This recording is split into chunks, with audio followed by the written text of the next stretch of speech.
શ્રી સ્વામિનારાયણ ભગવાનની જય, અક્ષર પુરુષોત્તમ મહારાજની જય, ગુણાતીતાનંદ સ્વામી મહારાજની જય, ભગતજી મહારાજની જય, શાસ્ત્રીજી મહારાજની જય, યોગીજી મહારાજની જય, પ્રમુખ સ્વામી મહારાજની જય, મહંત સ્વામી મહારાજની જય, સુરત અક્ષરધામ મહોત્સવની, કાર્યકર સુવર્ણ મહોત્સવની,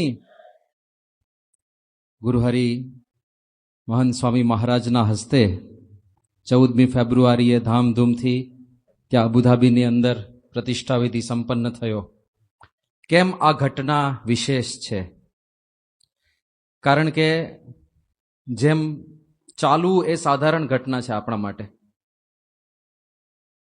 આપણે કદાચ રોડ ઉપર વોકિંગ કરવા નીકળીએ તો કોઈ ન્યૂઝ ચેનલવાળા નોંધ ના લે કે આજે કોનજીભાઈ પટેલ વોકિંગ કરવા નીકળેલા, કોઈ નોંધ ના લે. પણ જ્યારે માણસ ચંદ્ર ઉપર ચાલે નહીં, ખાલી પહેલો પગ મૂકે ને ચંદ્ર ઉપર, તો આખી દુનિયાના છાપાઓ નોંધ લે. કેમ? એ ભૂમિ જુદી છે. એમ આપણે ઘણા બધા મંદિરો થયા, પણ અહીંયા મંદિર થયું ને આખી દુનિયામાં ડંકો વાગ્યો, કારણ કે ભૂમિ જુદી હતી. પણ આ શક્ય નહોતું લાગતું એવું કાર્ય, અશક્ય એવું કાર્ય શક્ય બન્યું. એની પાછળ ગુણાતીત સંતનો એક સંકલ્પ, અને એ સંકલ્પ જ્યારે થયો ત્યારે લોકોને મજાક લાગી હતી. વાત છે 1997ની. પ્રમુખ સ્વામી મહારાજ યુએઈના બધા અખાતી દેશોની અંદર, યુએઈ છે, બહારીન છે, એ બધા દેશોમાં વર્ષોથી વિચરણ કરતા. તો યુએઈની અંદર 4 વખત બાપા પધારેલા, 1982, 85, 97 અને 2001. હવે આ 4 વિચરણનો આપણે સ્ટડી કરીએ તો બાપા લગભગ 10-15 દિવસ એ દેશમાં વિચર્યા હોય. સભાની સંખ્યા ગણીએ તો પ્રમુખ સ્વામી મહારાજની ઉપસ્થિતિમાં 100 થી 150ની સંખ્યા થાય. બાપાની ઉપસ્થિતિ ના હોય ને એમનેમ સભા થાય ત્યારે 30 હરિભક્તોની સભા થાય. એ તો બધે આપણને એ મલ્ટિપ્લિકેશન જોવા મળે. અત્યારે આટલું ભરાય, પણ બાપા મહંત સાહેબ મહારાજ આવ્યા હોય તો આખો હોલ હકડે ઠઠ કર્યો હોય, અને ખુરશીવાળાને અમુકની નીચે બેસવું પડે કે ભાઈ જગ્યા માપની છે. આમ તો આપણે આખું તંત્ર જ બહાર લઈ જવું પડ્યું હતું, ત્યાં આગળ સભા કરતા હતા. તો એમને 30 હરિભક્તોની સભા થાય એટલે મોટા મંદિરની તો કલ્પના જ નહોતી. એમાં પણ અબુધાબી એ વાત જુદી. 1971માં આ બધા આઝાદ થયા અંગ્રેજોની ગુલામીમાંથી. જેમ ભારતમાં થયું હતું એવું જ ત્યાં થયેલું. તો 1971માં બધા અંગ્રેજો નીકળ્યા તો શારજહાં, દુબઈ, પછી અબુધાબી, રસલ ખેમા, એ બધા 7 જુદા જુદા અમીરાત સ્વતંત્ર હતા. એ લોકોએ વિચાર કર્યો કે હવે એક અમીરાત એટલે એક શહેર જ ગણો ને. હવે એક શહેર જ આખો દેશ બને. દાખલા કે નડિયાદ પોતે જ એક આખો દેશ હોય તો વિચાર કરો, એની મિલિટરી, એની પોલીસ સિસ્ટમ, ડિફેન્સ સિસ્ટમ, કેટલું બધું કરવું પડે. એટલે આ લોકોએ વિચાર કર્યો કે આપણે 7 શહેર ભેગા થઈને, 7 અમીરાત ભેગા થઈને એક દેશ બનાવી દઈએ તો પછી આપણે બધી રીતે સારું પડે. અને એ રીતે દેશનું નિર્માણ થયું. અને દેશ બન્યો એ શેખ ઝાયદે બધાને ભેગા કર્યા. એમનું બધા માન્યા એટલા માટે કારણ કે તેલિયા રાજા શેખ ઝાયદ હતા. આ બધા જ અમીરાતોમાંથી સૌથી વધારે તેલ નીકળ્યું હોય તો એ અબુધાબીમાંથી. આજની તારીખે પણ સૌથી વધારે તેલ અબુધાબી પાસે છે, એટલે સૌથી વધારે પૈસા અબુધાબી પાસે છે. દુબઈ બિચારું ખલાસ થવા આવ્યું છે તેલની દ્રષ્ટિએ. એટલે એ લોકોએ વિચાર કર્યો કે આપણે ટુરિઝમ વિકસાવીએ. એટલે ત્યાં એ લોકોએ એવા અદ્ભુત બિલ્ડિંગ ને બધું આખું બનાવ્યું, સ્વપ્ન સૃષ્ટિ. એટલે લોકો ફરવા માટે દુબઈ જાય, એનાથી એની ઇકોનોમી ચાલે છે. પણ અબુધાબીને કોઈની પડી નહોતી, કારણ કે તેલમાંથી જ એટલા પૈસા નીકળતા હતા તો એને કંઈ બીજું કરવાની જરૂર નથી. એટલે એને લિબરલ થવાની જરૂર નહોતી. જ્યારે દેશ બન્યો ત્યારે દેશનું એક કોન્સ્ટિટ્યુશન નક્કી કરવું પડે, બંધારણ નક્કી કરવું પડે. અને બંધારણમાં દેશનો ધર્મ કયો એ લખવું પડે. બિનસાંપ્રદાયિક દેશ છે કે સાંપ્રદાયિક દેશ છે? તો એ નક્કી કરેલું છે કે આ મુસ્લિમ દેશ છે. અહીંનો ઓફિશિયલ રિલિજિયન ઇસ્લામ છે, અને કાયદા બધા ઇસ્લામિક લો પ્રમાણે ચાલે. એટલે બીજા કોઈ ધર્મને જોઈએ એટલી સ્વતંત્રતા મળે નહીં. પણ છતાંય આ 7 રાજ્ય, 7 અમીરાત પોતપોતાની રીતે કડક કે લિબરલ રહી શકે. તો દુબઈને લિબરલ થવું પડ્યું એટલા માટે, કારણ કે તમે ટુરિસ્ટને જ્યારે બોલાવો, પ્રવાસી તમારે ત્યાં આવે અને તમે પાક્કા નિયમ એની ઉપર લાદી દો તો લોકો આવે નહીં. એટલે દુબઈ લિબરલ થયું, પણ અબુધાબી લિબરલ નહોતું થયું, કારણ કે એને કોઈની પડી જ નહોતી. અબુધાબી હમણાં સુધી લિબરલ નહોતું. એટલે આ જે પ્રમુખ સ્વામી મહારાજની યાત્રાઓ થઈ ને, એ દરમિયાનનું આપણે સ્ટડી કરીએ તો દુબઈમાં 10 દિવસ રોકાયા હોય અને અબુધાબીમાં 2 દિવસ રોકાયા હોય, કારણ કે ત્યાં રોકાવા જેવું નહોતું. અને સંતો ગયા હોય તો દુબઈમાં કદાચ એકાદ બે હરિભક્તને ત્યાં પધરામણી કરે, એ છાના છપના, પાઘડી નહીં પહેરવાની. પાઘ દેખાય તો લોકોને એમ થાય, પાઘડી પહેરીને ફરે છે, થોડું લાઉડ દેખાય ને. તો જાહેરમાં 10-15 સંતો એક સાથે ફરે પણ નહીં, એવો નિયમ હતો. અને પ્રમુખ સ્વામી મહારાજના વખતમાં તો બને ત્યાં સુધી એવું જ કહ્યું હતું સંતોને કે કોઈ પધરામણી કરવી જ નથી. આપણે બહાર નીકળશું તો લોકોની આંખે થશું. અને અબુધાબીમાં તો નહીં જ, ત્યાં તો જવાનું જ નહીં. અને 1997માં જયારે બાપા ગયા ત્યારે સાથેના સંતો બધા અંદર અંદર વિનોદ કરતા હોય ને, આનંદ કિલ્લોલ કરતા હોય. એમાં આવો એક સવાલ વારે વારે પૂછાતો કે અબુધાબી જવું છે? ના ના ના ના ના ના. જેમ આપણે પેલું ગીત છે ને, લાડુ ખાવ ઓયા, રોટલી ખાવ ઓયા, ખમણ ખાવ ઓયા, માખણ ખાવ, લાડુ ખાવ, રોટલી ખાવ, ઈંડા ખાવ, ના ના ના ના ના ના ના, એવું ગીત છે બાળમંડળનું. એમ બાપાની હાજરીમાં આવી મજાક ચાલતી કે અબુધાબી, ના ના ના ના ના ના ના ના. આવું ઘણું ચાલ્યું. હવે આ જ અરસામાં 1997ની વાત કરું છું, આપણા જૈન ભાવિકો અશોકભાઈ કોટેચા અને નરેન્દ્રભાઈ જૈન, એ બંને બધા ભેગા થઈને વિચાર કર્યો કે આપણે બાપા આવ્યા છે તો આપણે સ્વામીને રણમાં લઈ જઈએ, જેથી રણની ભૂમિ પણ બાપાના ચરણારવિંદથી પ્રસાદીભૂત થાય. એટલે 1997માં ત્યાં શારજહાંના રણમાં ગયા. અને ત્યાં રણની અંદર સ્વામી ગયા એટલે બાપાએ ધૂન ચાલુ કરી. જો આ ફોટો છે ને, જે અત્યારે જે આપણને સ્ક્રીન ઉપર દેખાય છે, આ શારજહાંના રણમાં બાપા બેઠા છે. ખુરશી લઈ ગયા હતા સ્વામી માટે, છત્રી લઈ ગયા હતા, તડકો હતો એટલે. અને સ્વામીએ ધૂન ચાલુ કરીને બાપા ધૂન કરવા માંડ્યા કે દુનિયાના બધા ધર્મો એક થાય, બધા ધર્મો વચ્ચે સંવાદિતા વધે, બધા દેશ વચ્ચે પ્રેમ વધે, બધા એકબીજાની નજીક આવે. એ બધી પ્રકારની ધૂન બાપા કરવા માંડ્યા. અને ધૂન પૂરી થઈ એટલે સંતોએ સ્વામીને વિનંતી કરી કે સ્વામી, એક કામ કરો બાપા, જેમ યોગી બાપા જ્યારે લંડન ગયા હતા ત્યારે યોગી બાપા એવું કીધું હતું કે મારા ચંપલ કાઢો, મને નીચે પગ મૂકવા દો, તમારે મને આ યુકેની ધરતી પર પગ નથી મૂકવા દેવો. તો યોગી બાપાએ જેમ યુકેની ધરતી ઉપર પગ મૂક્યો તો એમ બાપા આપ આપના આ ચરણ પાદુકા કાઢો અને આ રણની રેતી ઉપર પગ મૂકો, જેથી પ્રસાદીની થાય. એટલે ત્યારે સ્વામી ઊભા થયા, એમનું ચંપલ કાઢ્યું અને બાપાએ એમનો પગ મૂક્યો. એ ફોટો છે ઓરિજિનલ એ વખતનો. અને જ્યારે પગ મૂક્યો સ્વામીએ, તો સૌથી પહેલા જમણા પગનો અંગૂઠો મૂક્યો. અને જેવો જમણા પગનો અંગૂઠો મૂક્યો અને અંગૂઠો મૂકતાની સાથે બાપા એવું બોલ્યા કે આ અબુધાબીમાં મંદિર થયું 1997. થશે એવું નહીં, હા, અબુધાબીમાં મંદિર થયું. પછી સ્વામી આખો પગ મૂક્યો. એનો આ ફોટો યોગીચરણ સ્વામીએ પાડી લીધો છે. પછી સ્વામીએ બીજી મોજડી પણ કાઢી હતી, બીજું ચંપલ, અને બંને પગ ત્યાં રેતી ઉપર મૂક્યા હતા. એટલે 1997માં એ સંકલ્પ થયો. પણ એ વખતે સ્થિતિ કેવી હતી ખબર છે? આજુબાજુ રહેલા બધા સંતોને એવું જ થયું કે બાપા મજાક કરે છે, કારણ કે અબુધાબીમાં મંદિર થાય જ નહીં. કદાચ થાય તો દુબઈમાં થાય, કદાચ થાય તો શારજહાંમાં થાય, પણ અબુધાબી ત્યાં તો શક્ય જ નથી. પણ મોટા પુરુષનો સંકલ્પ હોય એવું કહેવાય છે ને કે ઋષિણામ પુનરાદ્યાનામ વાચમ અર્થોનુધાવતી. એવા મહાન સંત પુરુષો હોય એ વિનોદની અંદર પણ કંઈક બોલી ગયા હોય, એ વચનો સત્ય ઠરીને રહે. જ્યારે ભદ્રેશ સ્વામીની વાત નીકળી હતી વર્ષો પહેલા, 1983-84ની આસપાસ, નવા નવા સાધુ થયેલા અને નાની ઉંમર, એકદમ છોકરા જેવા જ હતા અને લાભનું પાત્ર, એટલે બધા એમની સાથે આનંદ વિનોદ કરે. તો એક વખત પ્રમુખ સ્વામી મહારાજની ઉપસ્થિતિમાં ચર્ચા નીકળી.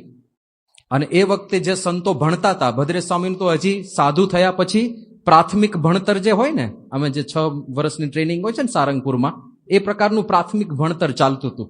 સંસ્કૃત ભણવાની હજી શરૂઆત હતી. અને પ્રમુખ સ્વામી મહારાજની ઉપસ્થિતિમાં ચર્ચા નીકળી કે બાપા આપણા પોતાના ભાષ્યો હોવા જોઈએ, આટલો મોટો આપણો સંપ્રદાય છે, તો આપણું તત્વજ્ઞાન વૈદિક છે એવું પ્રમાણિત કરતા આપણા પોતાના ભાષ્યો હોવા જોઈએ. તો બાપા કોઈકે લખવા જોઈએ ભાષ્ય. પછી આખી ચર્ચા નીકળી કોણ ભાષ્ય લખે. તો એ વખતે જે વિદ્વાન સંતો હતા એ બધાના નામ લેવા માંડ્યા કે આ લખે, આ સ્વામી લખે, આ સ્વામી લખે. વગેરે સ્વામી તો પિક્ચરમાં જ ના હોય, એકદમ નાની ઉંમર, છોકરા જેવા. તો એ વખતે પ્રમુખ સ્વામી મહારાજ એવું બોલેલા કે ભાષ્ય તો ભદ્રેશ લખશે.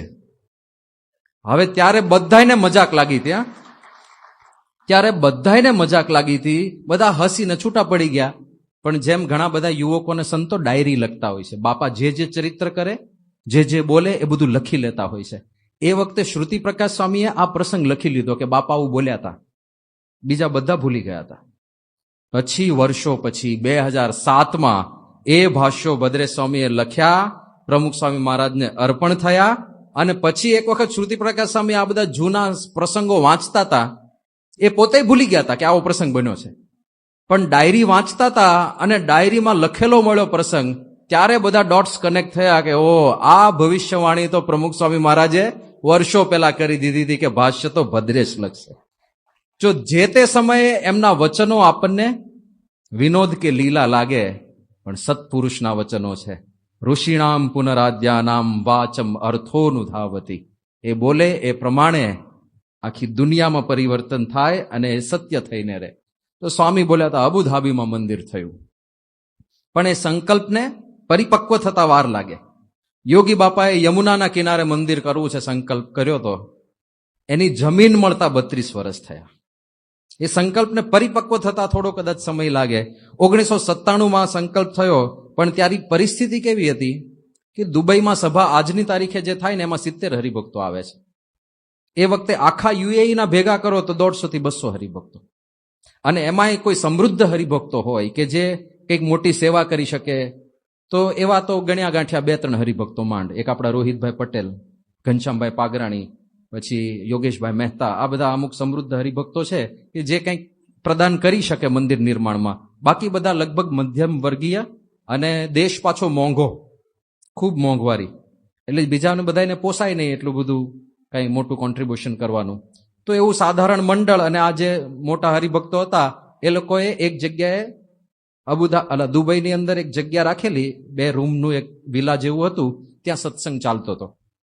તો અલ સત્વા નામની જગ્યા હતી, અને અલ સત્વાની અંદર 2 રૂમની એક વિલા હતી, એમાં બધા સત્સંગ મંડળ ચાલતું હતું. હવે આપણે જેમ ખબર છે કે ભાઈ આ એક રૂમમાં થોડી સંકડાશ પડે છે અને બીજો રૂમ પણ છે, તો આપણે વચ્ચેની દિવાલ જો તોડી નાખીએ તો આખો હોલ થઈ જાય, તો આપણે સારી રીતે સત્સંગ કરી શકાય.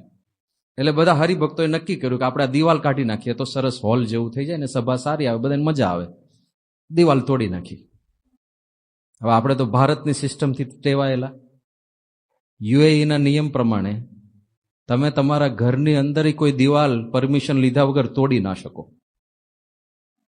અને તોડવાના બધા અવાજ આવ્યા હશે એટલે સરકાર સુધી વાંચ પહોંચી અને બધા અધિકારીઓ આવ્યા, ઇન્સ્પેક્શન કર્યું કે દિવાલ ક્યાં, નકશામાં છે દિવાલ ક્યાં, કે દિવાલ તોડી નાખી. કે કોને પૂછીને તોડી? સીધી નોટિસ ફટકારી દીધી. હવે આપણે ભારતમાં તો આખા 2 માળ ખેંચી લીધા હોય પૂછ્યા વગર, કોઈ જગ્યાએ નકશામાં દેખાતા ના હોય. અને આ તો એક દિવાલ તૂટીને નોટિસ આવી. હવે એ વખતે હરિભક્તો માટે આ બહુ વિકટ હતું, કારણ કે એ કેવો દેશ હતો કે જ્યાં છુપાઈને સત્સંગ પ્રવૃત્તિ કરવાની હતી. બહાર ઇસ્લામિક લો હતા બધા. વર્ષો પહેલા તો એવું હતું કે તમે રસ્તા પર જતા હો અને નમાઝનો ટાઈમ થાય અને પેલી આહાન પોકારાય, ત્યારે બધાએ રસ્તા ઉપર ઊભા રહી જવાનું, રિસ્પેક્ટ આપવાની નમાઝને, અને નમાઝ પૂરી થાય પછી બધાએ ચાલવાનું. અને જો તમે જે તે ધર્મના અનુયાયી હો તો કરો નમાઝ, પણ તમે અનુયાયી નથી અને નમાઝ પઢવી નથી તમારે, તો ઊભા તો રહી જ જવાનું. તો આ પ્રકારના નિયમ અને આટલું કડક બધું હોય, અને એમાં નોટિસ આવી. અને પછી કઈ જગ્યાએ નોટિસ આવી? જ્યાં સત્સંગની પ્રવૃત્તિ ચાલતી હતી, એટલે વધારે જોખમ. એટલે બધા હરિભક્તો બહુ ગભરાઈ ગયા. શેના જેવું હતું કે બહાર બધા ડાયનોસોર ફરતા હોય, શિકારી ડાયનોસોર, અને આપણે એનાથી બચીને એક સરસ મજાના બંકરમાં રહેતા હોઈએ અને સલામત હોઈએ, સેફ હોઈએ, કોઈને ખબર ના હોય કે આપણે અહીંયા રહીએ છીએ, અને અચાનક એક ડાયનોસોરનો પગ પડે ને આપણું છાપરું ઉડી જાય આખું, તો કેવા ઉઘાડા થઈ જઈએ, એ બાપા મરી ગયા. એના જેવું થયું હતું. આ બધા ગભરાઈ ગયા હતા. કોઈ લોકલ આરબ ઓળખે નહીં, કોઈ અધિકારી ઓળખે નહીં, સરકારમાં કોઈની કાંઈ ઓળખાય નહીં, અને કોઈ લિંક નહીં. ખબર પડી કે આવી નોટિસ આવે ને તો આ પ્રકારની પ્રોસિજર કરવાની હોય છે, આવા ફોર્મ ભરવાના હોય છે, પણ એ બધું લઈને આવ્યા ને એમાં એટલા ગૂંચવાઈ ગયા બધા હરિભક્તો, તો એમાં કંઈ આગળ ના કરી શક્યા. તો આનું સોલ્યુશન વિચારતા હતા. એમાં કોકે સમાચાર આપ્યા કે આ બધા રાજા મહારાજાઓની મજલિસ ભરાતી હોય છે. મજલિસ એટલે મીટિંગ, મોટી મીટિંગ ભરાય. જેમ રાજાશાહી હોય વર્ષો પહેલા, તો જે કોઈ નગરજનોને, પ્રજાજનોને કઈ સમસ્યા હોય તો રાજાઓ પાસે જાય અને પોતાની સમસ્યા પ્રસ્તુત કરે. તો એવું ત્યાં પણ આજની તારીખે છે. તો કોઈ પણ લેમેન, સાધારણ વ્યક્તિ પણ જઈ શકે, પોતાની સમસ્યાઓ રજૂ કરી શકે. અગાઉથી એને અપોઇન્ટમેન્ટ લેવી પડે, પરવાનગી લઈને જવાનું હોય. તો વિચાર કર્યો કે હવે આ એક જ રસ્તો છે આપણા પાસે કે મજલિસમાં જઈએ અને રજૂઆત કરીએ. પણ જાય કોણ? અને જઈએ અને એક હિન્દુ તરીકે જઈએ અને ખબર પડે કે આ તમે ધાર્મિક પ્રવૃત્તિ ત્યાં કરતા હતા, તો એમાંથી પાછો કઈ બોમ્બ તો નહીં ફૂટે ને. એટલે એ એક મોટું ટેન્શન, જવું કે ના જવું, જાય તો કોણ જાય. છેવટે બધાએ નક્કી કર્યું કે ભાઈ વાત કરવાની છે, અને અંગ્રેજીમાં વાત કરવાની થશે તો બ્રહ્મવિહારી સ્વામીને મોકલીએ. પણ પહેલા તો જવું કે નહીં. 2013ની આ ઘટના છે. પ્રમુખ સ્વામી મહારાજ ત્યારે સારંગપુરમાં હતા. એટલે બ્રહ્મવિહારી સ્વામી આવ્યા હશે સારંગપુર. એમણે બાપા પાસે એકવાર મંજૂરી લઈ લીધી, કારણ કે સત્પુરુષને પૂછ્યા વગર જતા રહ્યા, અને પછી કંઈક લોચા પડે તો આશીર્વાદ લઈને જવું સારું, તો એક અભય હસ્ત એમનો રહે ને. બાપા ત્યારે એકદમ ઓછું બોલતા હતા, બીમાર અવસ્થા હતી, અશક્ત થોડા હતા. બ્રહ્મવિહારી સ્વામી પૂછ્યું કે બાપા, આપણે રાજા મહારાજાને મળવું હોય તો મળાય? તો સ્વામી એક જ શબ્દમાં જવાબ આપતા હતા, સ્વામી કે હા, મળવું. બ્રહ્મવિહારી સ્વામી કે બાપા, મળીએ તો એમને આપણે મંદિરની વાત કરાય? સ્વામી કે હા, કરવી. એટલે એ આશ્ચર્ય હતું, એમને પણ આશ્ચર્ય થયું કે સીધી મંદિરની વાત કરવાની છૂટ આપે છે બાપા, કે હા, કરવી. પછી બ્રહ્મવિહારી સ્વામી સ્પષ્ટતા કરી કે બાપા, ત્યાં મંદિર તો કદાચ આપણે કરી દઈએ, અને એક સારો રાજા હોય અને કદાચ મંદિરની પરમિશન આપે, રાજા બદલાય તો એ ઉડાડી મૂકે. એટલે કદાચ આપણે મંદિર કરીએ તો કાયમી ના કહેવાય, કાયમી ના કહી શકાય. તો સ્વામી કે આ પૃથ્વી ઉપર શું કાયમી છે? બાપા કે આ પૃથ્વી જ કાયમી નથી. સ્વામી કે તું કાયમી નથી. એટલે કાયમીનો વિચાર નહીં કરવાનો. સ્વામી કે દેશકાળ સારા હોય ત્યારે છાતી ઉપર મંદિર મૂકી દેવું, આગળ જતા બધું મહારાજ સ્વામી સંભાળી લેશે. તો આવું બળ એમણે આપ્યું. એટલે પછી સંતો મજલિસમાં ગયા. હવે મજલિસ અબુધાબીમાં જે શેખ નયાન હતા, કલ્ચરલ મિનિસ્ટર, એમની મજલિસ ભરાતી હતી. સંતો ત્યાં જઈને બેઠા. હવે વાતાવરણ કેવું હતું કે ત્યાં બધા આરબો જ હતા, બધા આરબો, અને એ બધા સફેદ કપડા. એમના કપડામાં એક નાનો સરખો ડાઘ પણ ના હોય, તમે જોયા હશે. એકદમ વ્હાઈટ, અને વ્હાઈટ કપડાની વચ્ચે બે જ ભગવા. એટલે સીધા દેખાય કે આ કોણ આવી ગયા અહીંયા. એટલે બધા આમની સામે જોતા હતા, કૌતુકથી જોતા હતા. એમ એ વસ્તુ નોટિસ કરી સંતોએ કે કોઈની આંખમાં તિરસ્કારની ભાવના નહોતી. તિરસ્કાર નહોતો, જિજ્ઞાસા હતી કે આ કોણ આવ્યું. આમ અત્યારે અહીંયા કોઈક આમ આખા શરીર ઉપર પાંદડા વીંટાળીને આવે સ્ટેજ ઉપર, તો આપણને કઈ તિરસ્કાર ના થાય, પણ જિજ્ઞાસા થાય કે આ કંઈક નવો ડ્રામા શરૂ થવાનો છે શું. તો બધાના મનમાં જિજ્ઞાસા હતી કે આ કોણ આવ્યા છે આ વિચિત્ર કપડાં પહેરીને. એમને તો કોઈ કલ્પના જ ના હોય કે આવા કપડાં લોકો પહેરતા હશે. તો બધા જિજ્ઞાસાથી જોતા હતા.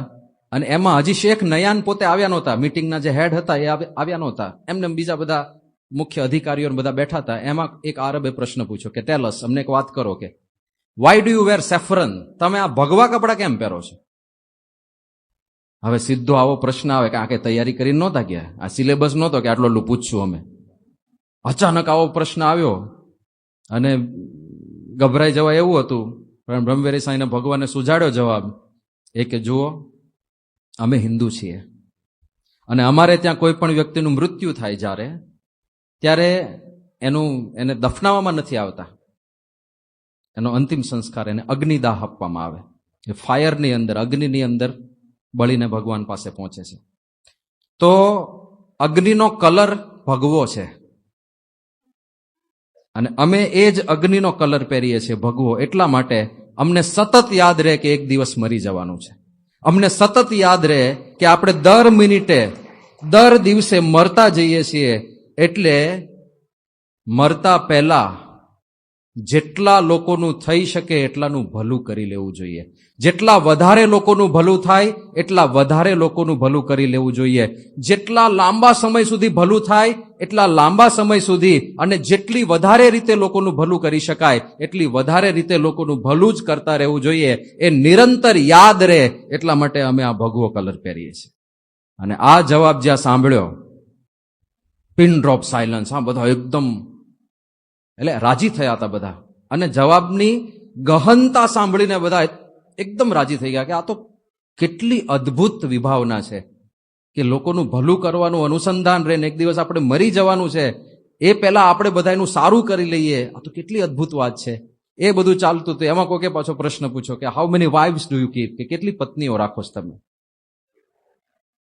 ભાઈ અમે તો બ્રહ્મચારી છીએ, પત્નીઓ અમારે ના હોય. એ બધું થયું ત્યાં પેલા શેખ નયાન આવ્યા, એટલે બધા ઉભા થયા, એમનું સ્વાગત થયું, આવીને બેઠા. હજી પ્રશ્નોત્તરી ચાલતી હતી. બીજા એક આરબભાઈએ પ્રશ્ન પૂછ્યો. એમણે કીધું કે એક વાત કરો કે who is the founder of Hinduism and what is the main book of Hinduism, કે તમારા હિન્દુ ધર્મના સ્થાપક કોણ છે અને તમારા હિન્દુ ધર્મની એક મુખ્ય પુસ્તક કયું છે, એક ગ્રંથ કયો છે? હવે આ પેચીદો પ્રશ્ન એટલે બ્રહ્મવિહારી સ્વામીએ ઇગ્નોર કરવા ટ્રાય કરી. એમણે કીધું જો આનો જવાબ બહુ લાંબો છે અને અત્યારે બીજા બધા કામ છે આપણે, એટલે પછી ક્યારેક આપણે. તો પેલા આરબો કે ના ના ના ના વી હેવ ઇનફ ટાઈમ, કે આપણે પૂરતો ટાઈમ છે, તમે તમારો જવાબ આપો, ગો ઓન. એટલે પછી આપણે કહ્યું કે જો ધર્મ એવી વસ્તુ છે કે એ જ્ઞાનનો એક પ્રવાહ છે. કોઈ પણ ધર્મ એમાં જ્ઞાન હોય છે, જ્ઞાનની એક ધારા વહેતી હોય છે. તો ધર્મ, હિન્દુ ધર્મ એ જ્ઞાનનો એક પ્રવાહ છે. જેમ વિજ્ઞાન પણ જ્ઞાનનો એક પ્રવાહ છે.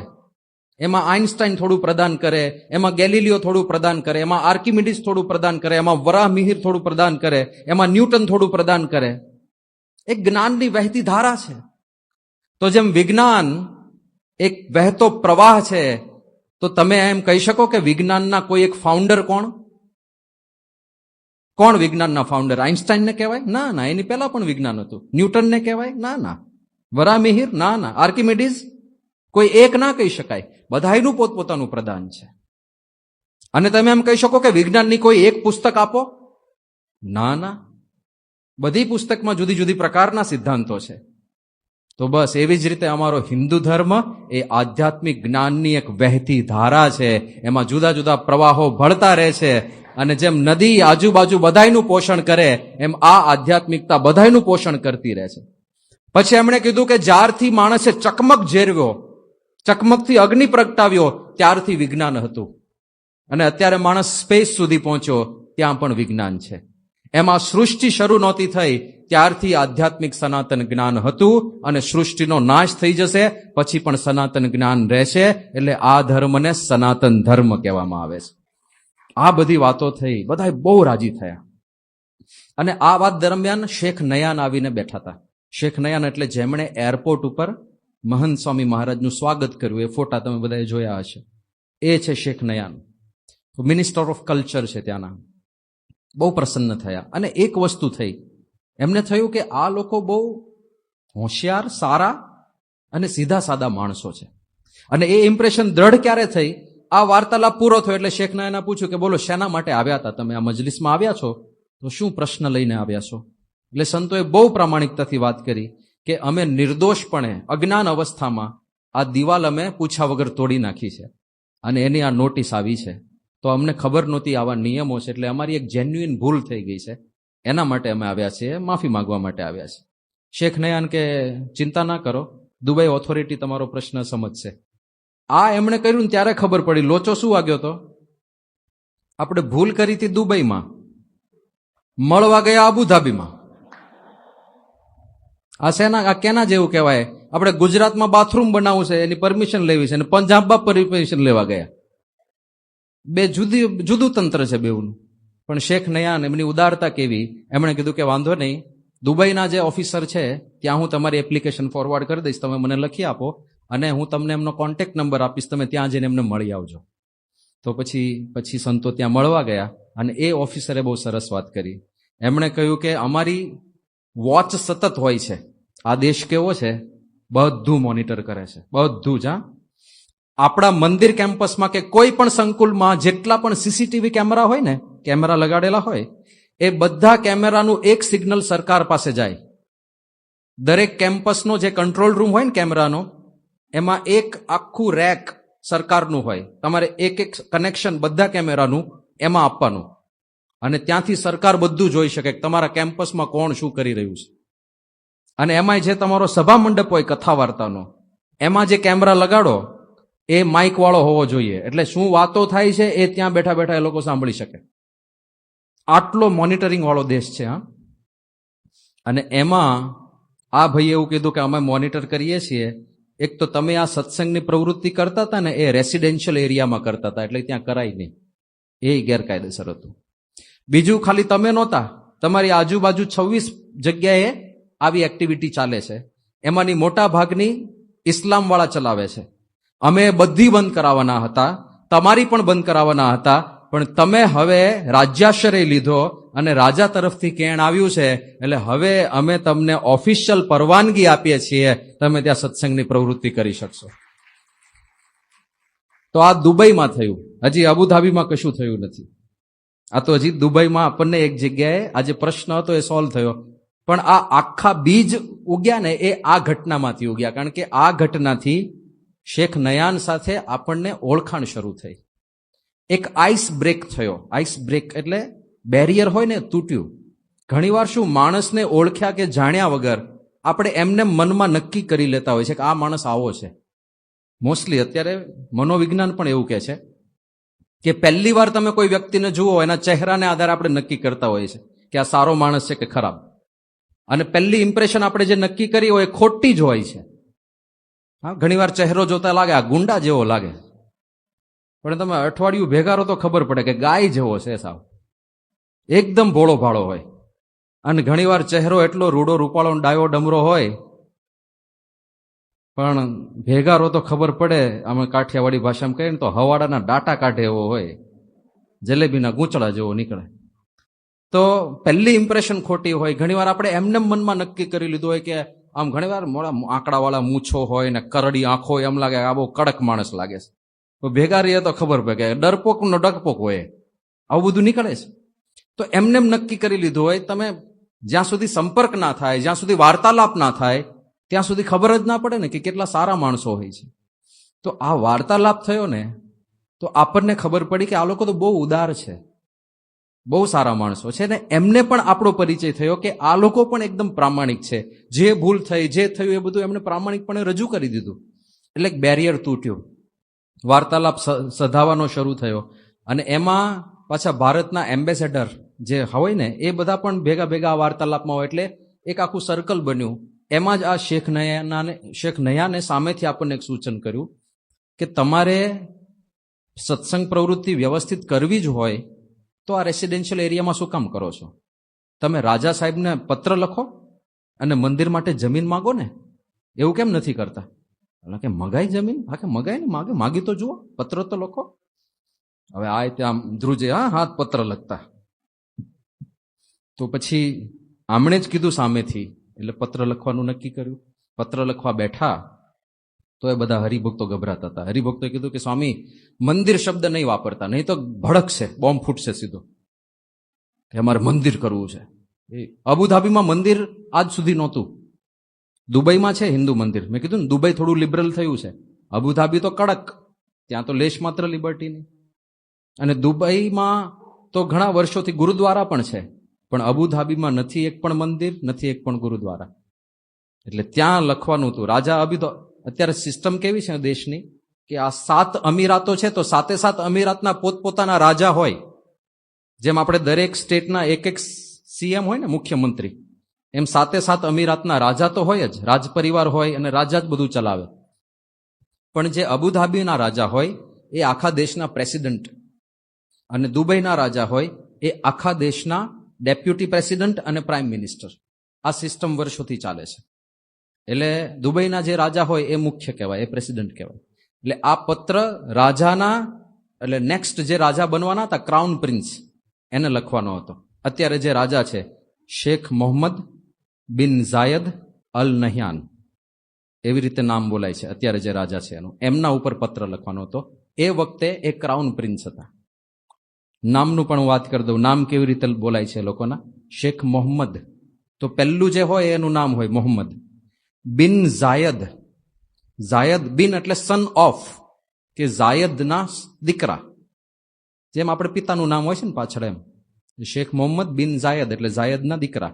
અને અલ નહયાન એટલે ફેમિલીનું નામ, અટક આપણે જે કહીએ છીએ, એટલે શાંતિલાલ કાંતિલાલ પટેલ, એના જેવું જ છે. શેખ મોહમ્મદ બિન ઝાયદ અલ નહયાન, આવી રીતે. પણ થોડું લાંબુ લાગે આપણે આ 3 સેક્શનમાં બોલીએ ને, તો ટૂંકમાં MBZ કહેતા હોય છે એમને.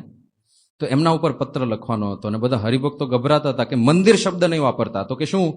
તો કે આપણે community centre, meditation centre, cultural centre, આવા કંઈક શબ્દો વાપરો, ફેન્સી શબ્દો, એટલે પરમિશન મળી જાય. મેડિટેશન તો બહુ સારી વસ્તુ કહેવાય, ધ્યાન કે યોગા કે એની પરમિશન જલ્દી મળી જાય. તો એવું કંઈક લખો. એટલે ફરીથી સંતો કે પણ આ બાપાને પૂછીને જ લખીએ તો સારું. પ્રમુખ સ્વામી મહારાજને પૂછ્યું કે બાપા આ બધાના આવા સૂચનો છે કે પત્ર લખો છો પણ મંદિર શબ્દ નહીં વાપરતા, નહીં તો ભડકશે. એટલે મેડિટેશન સેન્ટર કે યોગા સેન્ટર કે કલ્ચરલ સેન્ટર કે એવું કંઈક લખજો. સ્વામી કે જુઓ, જે વસ્તુની શરૂઆત જૂઠાણાથી થઈ હોય ને એનો અંત પણ એવો જ હોય. આપણે મંદિર જોઈએ છે તો મંદિરની જ માગણી મૂકવી જોઈએ, ખોટું ના બોલાય. એટલે પ્રમુખ સ્વામી મહારાજે આજ્ઞા કરી. એટલે પછી મંદિર માટે, જમીન માટે અરજી ગઈ રાજા સાહેબ પાસે. અને એ રાજા સાહેબ, જો આવી મજલિસ આ દેખાય છે ને, દેખાડજો. મજલિસમાં આવી રીતે બધા બેઠા હોય ને ચર્ચા થતી હોય. તમે વિચારો, આ બધી સફેદીની અંદર 2 જ ઓરેન્જ હોય, 2 ભગવા, કેવા દેખાય. પછી 2013માં મજલિસની વિઝિટ થઈ અને છેવટે 2014માં અંદર ખાને એવું કહી દીધું હતું કે અમે તમને જમીન આપીશું. પણ 2015માં જ્યારે મોદીજી આવ્યા ત્યારે એક સરકારે બીજી સરકાર સાથે આ સંબંધ કર્યો કે અમે હિન્દુ મંદિર માટે ભારતને જમીન આપીએ છીએ. એટલે મોદીજીએ ટ્વિટરમાં ટ્વીટ કરીને કીધું કે હું UAE સરકારનો આભાર માનું છું કે અમને હિન્દુ મંદિર બનાવવા માટે એમણે જમીન આપી છે. તો 2015માં ઓફિશિયલ અનાઉન્સમેન્ટ થઈ. પણ હવે 2015માં અનાઉન્સમેન્ટ તો થઈ ગઈ, કશું હલતું નહોતું. ક્યાં મળશે, કેટલી મળશે. 4 સપ્ટેમ્બર 2016ના દિવસે ઓફિશિયલ અલોટમેન્ટ લેટર આવ્યો. અને શરૂઆતમાં 2.5 એકરનું કીધું હતું, હવે 2.5 ની 5 એકર કરી નાખી કે અમે તમને અલ વતબા એવી જગ્યાની અંદર 5 એકર જમીન આપીએ છીએ. અને એનો લેટર આવી ગયો, એ જગ્યા પણ દેખાડી દીધી. એટલે હવે પાકું થયું કે નહીં, હવે અહીંયા મંદિર થશે. તો એ પ્રમાણે પ્લાનિંગ હજી વિચારતા હતા. એ જમીન ઉપર સદગુરુ સંતો પણ જઈ આવ્યા, ઈશ્વરચરણ સ્વામી પણ ગયા હતા, પુષ્પો પધરાવ્યા. પણ એ જમીનમાં બાજુમાં જ એક ફાલ્કનરી હતી, એટલે બાજ ઉછેર કેન્દ્ર. અને બાજ પક્ષી શિકારી પક્ષી છે, એટલે એને તો માંસાહારી પક્ષી ને, માંસ જમાડવાનું હોય. અને બાજને માંસ જમાડે અને કચરા પેટીમાં બધે ત્યાં માંસ હોય એટલે ગંધ વિચિત્ર આવે. અને એ બધું આપણા મંદિર કેમ્પસમાં જે જગ્યા મળી હતી એની બાજુમાં જ હતું. એટલે ઈશ્વર સ્વામી જયારે આવે ત્યારે એવું બોલ્યા કે આ મજા નથી આવતી આ જમીનમાં એમ. એટલે એમનો સંકલ્પ હતો કે બીજે કંઈક મળે સારું આની બદલે. હવે ભિખારીને આપણે રોટલી આપી હોય ને એમ કે રોટલી નહીં ભાજી પાવ આપો, એવું થોડું હોય. જે મળે છે લઈ લે. ત્યાં કઈ દાવો કરે એવું તો હતું નહીં. એટલે ભાઈ જે મળ્યું છે એ મળ્યું છે. પણ જો હવે સદગુરુ સંતનો સંકલ્પ હતો કે આ જમીન નથી મળતી, નથી સારી લાગતી, બીજે કંઈક મળે તો સારું. તો અચાનક એવું કહેવામાં આવ્યું સરકાર તરફથી કે બધું હોલ્ટ ઉપર રાખજો, અમે કંઈક જુદું વિચારીએ છીએ. એટલે બધું પાછું આપણે હોલ્ટ ઉપર રાખ્યું. તો જુદું વિચારીએ છીએ એમાં શું વિચારતા હતા? હવે જો, હવે સરકાર તરફથી હું તમને વિચાર કહું છું કે એક મુસ્લિમ દેશ છે જેમાં બધા મુસ્લિમ લોઝ ચાલે છે. એમાં એક હિન્દુ મંદિર તરફથી, હિન્દુ સંસ્થા તરફથી માંગણી આવે છે કે અમને મંદિર માટે જમીન આપો. તો એમને તો બધાનું વિચારવાનું હોય ને. જેમ એક માતા પોતાના 3 દીકરા હોય અને જ્યારે દુકાને જાય ચોકલેટ લેવી છે તો એ 3 દીકરાનો વિચાર કરે ને, કોઈ પણ એક દીકરાનો વિચાર ના કરે. તો આજે હિન્દુએ માગ્યું છે તો કાલે ક્રિશ્ચનોય માગશે, પરમ દિવસે શીખવાળાય માગશે, યહૂદીવાળાય માગશે. તો બધાએ ભેગા થઈને નક્કી કર્યું કે આપણે છે ને એક જગ્યા એવી ફાળવી દઈએ કે બધા એ લોકોના રિલિજિયસ સેન્ટર ત્યાં જ હોય અને એમાં આ લોકોને જમીન આપીએ. તો સામેથી પાછું એ બધું સામેથી જ થયું છે, આપણી માંગણી કાંઈ નહોતી. સામેથી એમણે કીધું કે હવે અમે તમને અબુ મુરેખા નામની જગ્યા છે ત્યાં જમીન આપીએ છીએ. અને પેલા 2.5 હતી, પછી 5 થઈ, અને કે અબુ મુરેખામાં અમે તમને 13.5 એકર જમીન આપીએ છીએ, ત્યાં તમે સારામાં સારું મંદિર બનાવો. એટલે 13.5 એકર જમીન. પણ આ બધી પ્રોસેસ થઈ એમાં આપણા ભારતના એમ્બેસેડર નવદીપ સુરી, જે આ બાજુ આ ભાઈએ બહુ મહેનત કરી. કારણ કે 2016માં જ્યારે એ ત્યાં મુકાયા એમ્બેસેડર તરીકે, હવે જો સરકારનું ઇન્વોલ્વમેન્ટ, સરકારની મદદ, ખરેખર જેન્યુઇન મદદ થઈ છે. આ નવદીપ સુરી જ્યારે ત્યાં એમ્બેસેડર તરીકે મુકાયા ત્યારે અહીંથી ગયા ત્યારે ભારતના ફોરેન મિનિસ્ટર ત્યારે સુષ્મા સ્વરાજજી હતા. એમને આ નવદીપભાઈએ પૂછ્યું કે હું ત્યાં યુએઈ જાઉં છું તો મારા માટે કાંઈ વિશેષ પ્રોજેક્ટો હોય, કાંઈ વિશેષ કાર્ય હોય તો તમે મને સૂચિત કરી દો, તો હું એના પર વધારે ફોકસ કરું. ત્યારે સુષ્મા સ્વરાજે એવું કીધું હતું કે ત્યાં આપણું હિન્દુ મંદિર બની રહ્યું છે અને ખૂબ જ વિશ્વાસપાત્ર સંસ્થા એવી BSPS સંસ્થા એ મંદિર બનાવે છે, એમને તમારે પૂરેપૂરો સપોર્ટ કરવાનો છે, કારણ કે આ નરેન્દ્ર મોદીનું કમિટમેન્ટ છે, એટલે આના પર તમે ફોકસ કરજો. તો ત્યારથી આ નવદીપભાઈ એને ખૂબ મહેનત કરી, ખૂબ પુરુષાર્થ. અને જે સરકાર સાથે આપણે વાર્તાલાપ કરવાનો હોય, બીજી બાજુ આ શેખ અબ્દુલ્લા હતા. અત્યારે જે રાજા છે શેખ મોહમ્મદ બિન ઝાયદ અલ નહયાન, એમના સગા ભાઈ શેખ અબ્દુલ્લા બિન ઝાયદ અલ નહયાન, અને એ ફોરેન મિનિસ્ટર છે ત્યાંના, એટલે ફોરેન અફેર બધા એ હેન્ડલ કરે. તો એમના થ્રુ આ બધું થાય. અને આ શેખ અબ્દુલ્લાએ ત્રીજા એક વ્યક્તિને અપોઇન્ટ કર્યો, કારણ કે અબ્દુલ્લા તો બહુ મોટા વ્યક્તિ કહેવાય, મિનિસ્ટર પોતે કાંઈ બધું કરવા ના આવે, એટલે એક વ્યક્તિ એમણે અપોઇન્ટ કર્યો, મોહમ્મદ અલ ખાજા, જે આ વચ્ચે ચિત્ર છે ને, આ મોહમ્મદ અલ ખાજા. એમણે જાણે આ આખો પ્રોજેક્ટ એમનો પોતાનો હોય એ રીતે ખૂબ મદદ કરી છે આખી વસ્તુમાં.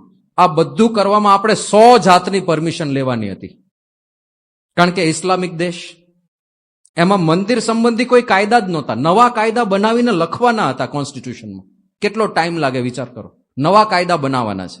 અને એક કાયદો જ્યારે બને ત્યારે એના બધા આસ્પેક્ટથી વિચાર કરવો પડે કે એનો કોઈ દુરુપયોગ તો નહીં કરે ને, એના કોઈ ખરાબ કે ખોટા ઇન્ટરપ્રિટેશન તો નહીં થાય ને. તો બધા નવા ક્લોઝિસ ઉમેરવાના હતા કોન્સ્ટિટ્યુશનમાં. પણ એ બધું સ્પીડઅપ કરવામાં આ મોહમ્મદ અલ ખાજા, આ બધું ભગવાને મોકલેલા માણસો કહેવાય, બહુ મહેનત કરી. 2019માં મહંત સાહેબ મહારાજ ગયા ત્યાં અબુધાબી, ત્યારે એમને સ્ટેટ ગેસ્ટ એટલે રાષ્ટ્રના મહેમાન તરીકેનું સ્વાગત મળ્યું હતું. અને એ બધી પરમિશન ને એ બધું કરાવવામાં પણ કોઈએ કી રોલ ભજ્યો હોય, મહત્વપૂર્ણ ભૂમિકા ભજવી હોય તો આ મોહમ્મદ અલ ખાજાએ ભજવી. કોઈ આપણો સંપર્ક નહોતો. આ અબ્દુલ્લાએ અપોઇન્ટ કરેલા માણસ હતા, પણ જાણે આપણા સ્વયંસેવક હોય એટલા ભાવથી એમણે આ બધી વ્યવસ્થા કરી આપી.